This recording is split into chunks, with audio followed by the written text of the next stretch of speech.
दोस्तों, स्वागत है आपका फिर से उर्दू क्लासेस पर। तो हमारी बहुत दिनों से क्लास नहीं हो पाती क्योंकि मुझे टाइम नहीं मिल पा रहा था। तो आपके बीए फाइनल का उर्दू का फर्स्ट पेपर 9 मई को है।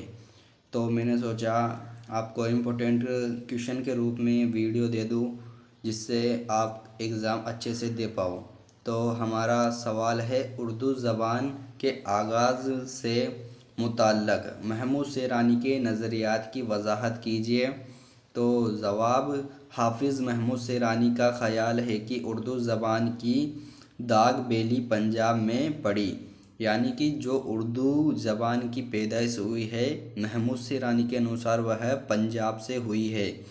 इनके नज़दीक मुसलमान हिंदुस्तान में जब दूसरी मर्तबा आए तो, यानी कि जब मुसलमान दूसरी मर्तबा आए तो हिंदुस्तान में दाखिल हुए तो वह दराख़ेर के रास्ते से पंजाब में दाखिल हुए, यानी कि वह पंजाब में दाखिल हुए और यहाँ पर तकरीबन 2 सदियाँ रहे। तो मकामी लोगों से, यानी कि पंजाब में 2 सदियाँ तक यहाँ मुसलमान रहे तो पंजाब में लोगों से राब्ते यानी कि मेल जोल अच्छे से हो गया। उसकी वजह से यहाँ पर नई ज़बान वजूद में आई यहाँ पर, और मुसलमानों और पंजाबियों से मिलकर एक नई ज़बान वजूद में आई और यही नई ज़बान उर्दू की इब्तदा शक्ल है। जो पंजाबी थे और जो मुसलमान थे उनमें मेल जोल हो गया। तो यह मुसलमान लोग जो फ़ारसी अल्फाज थे उनका इस्तेमाल करते थे, उनसे मिलकर एक ज़बान वजूद में आई और वही ज़बान उर्दू की मकालमी ज़बान यानी कि सबसे पहली ज़बान थी। मकाम तो उर्दू की इब्तदा शक्ल है, यानी कि वही ज़बान उर्दू की इब्तदा शक्ल है जो कि बाद में मुसलमानों के साथ हजरत करके, यानी कि जो पंजाब में रह रहे थे मुसलमान उनके साथ वह ज़बान हजरत करके, यानी कि उनके साथ जब वह दिल्ली गए तो उनके साथ दिल्ली चली गई।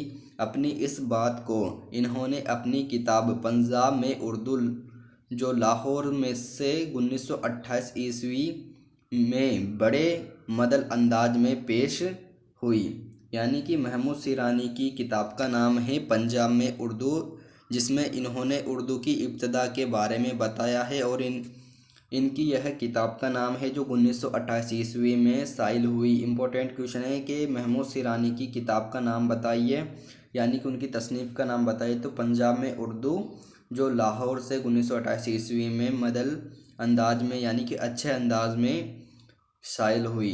तो इम्पोर्टेंट क्वेश्चन है यह भी आपके, और मदल अंदाज में पेश किया है। वह कहते हैं, यानी कि महमूद शेरानी कहते हैं कि तज़कीर व तानीस और जमा और अफ़ाल की तस्हीरात का इत्तेहाद इसी एक नतीजा की तरफ रहनुमाई करते हैं कि उर्दू और पंजाबी ज़बानों की, यानी कि उर्दू और पंजाबी ज़बानों की विलादतगाह एक ही मकाम है, यानी कि जो उर्दू ज़बान है और जो पंजाबी ज़बान है उन दोनों की इब्तदा यानी कि पैदाइश या विलादत एक ही जगह से हुई है। दोनों ने एक ही जगह तरबियत पाई, यानी कि दोनों ने एक ही जगह तरबियत तालीम रहकर पाई है। और जब सियानी हो गई, यानी कि अच्छे से दोनों ही परिपक्व हो गई, तो जुदाई वाक़या हुई, यानी कि दोनों पूरी तरह से अलग अलग हो गई। पंजाबी पंजाबी हो गई और उर्दू उर्दू हो गई। तो इस बात का समर्थन टी ग्राहम बेल भी करते हैं। जो महमूद शेरानी का नज़रिया था उसके बारे में महमूद शेरानी भी करते हैं कि हाँ, यह सही बात है, उर्दू की पैदाइश पंजाब से ही हुई है। तो महमूद शेरानी के इस नज़रिया की तायीद पंजाबी ज़बान का एक मुस्तंद आलिम, यानी कि यह पंजाबी ज़बान के ही एक आलिम हैं, टी ग्राहम बेली ने अपनी तसनीफ़ a history of the Urdu literature, यानी कि यह इनकी तसानीफ़ है। इम्पोर्टेंट है कि यह a history of the Urdu literature किसकी तसानीफ़ है और यह कब शाइल हुई। तो 1932 ईस्वी में लंदन से शाइल हुई। और इस a history of the Urdu literature में पंजाब में उर्दू की इब्तदा के बारे में बयान किया गया है और इस बुक में इन्होंने महमूद शेरानी का समर्थन किया है। तो वह कहते हैं, यानी कि ये टी ग्राहम बेली कहते हैं कि उर्दू ज़बान 1527 ईस्वी के आसपास लाहौर में पैदा हुई। अब यह कह रहे हैं कि उर्दू ज़बान की जो पैदाइश है जो 1527 ईस्वी के आसपास लाहौर से पैदा हुई है। कदीम पंजाबी यानी कि कुछ पंजाबी इसकी माँ है और कदीम खड़ी बोली सौतेली माँ है। ब्रज भाषा से इसका बराह रास्त कोई रिश्ता नहीं, यानी कि ब्रज भाषा है उससे उर्दू का कोई रिश्ता नहीं है। मुसलमान सिपाहियों ने पंजाबी के इस रूप को, यानी कि जो पंजाबी लोग हैं जो मुसलमान लोग हैं पंजाबी के इस रूप को, यानी कि जो पंजाबी से मिलकर बनी है ये बोली को, जो कि उन दिनों दहली की खड़ी बोली से ज़्यादा है। यानी कि जब कुछ मुसलमान दहली गए तो उनके साथ यह पंजाबी से निकली बोली भी अपने साथ ले गए और वहाँ की दहली की खड़ी बोली और यह पंजाबी की बोली थी उसमें राब्ता पैदा हो गया और उससे तहलीक पाकर हमारी यह उर्दू ज़बान वजूद में आई।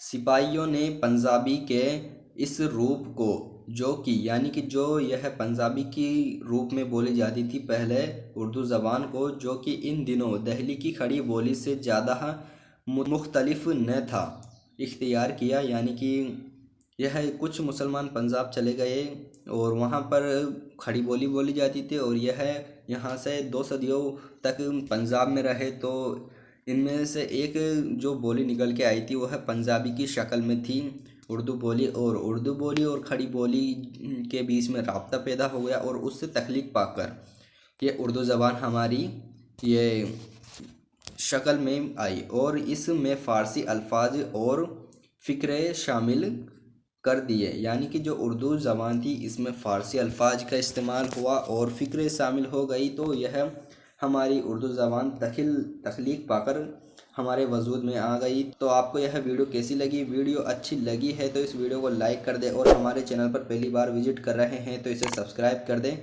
और इसे अपने दोस्तों में शेयर कर दें। और हमारे यह जो 9 मई को पेपर होने वाला है उसके लिए भी इम्पोर्टेंट है, अगर ये क्वेश्चन आएगा तो मैंने आपको इसमें अच्छे से समझा दिया है ताकि आप एग्ज़ाम में अच्छे से लिख पाओ।